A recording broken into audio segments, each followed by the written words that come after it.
సౌఖ్యం న దుఃఖం చిదానందరూప శివోహం శివోహం.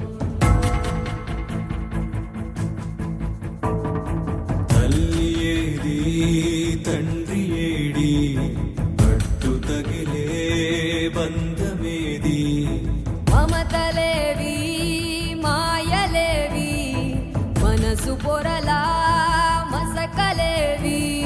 నీ ఇల్లు నీ వాళ్ళు నీదంటూ ఏ చింత సుంతైన లేని ఈ నేలపై నడయాడు ఋషివో. కృషితో రాస్తి దుర్భిక్షమని లోకాన్ని శాసించు మనిషివో. ఋషివో రాజర్షివో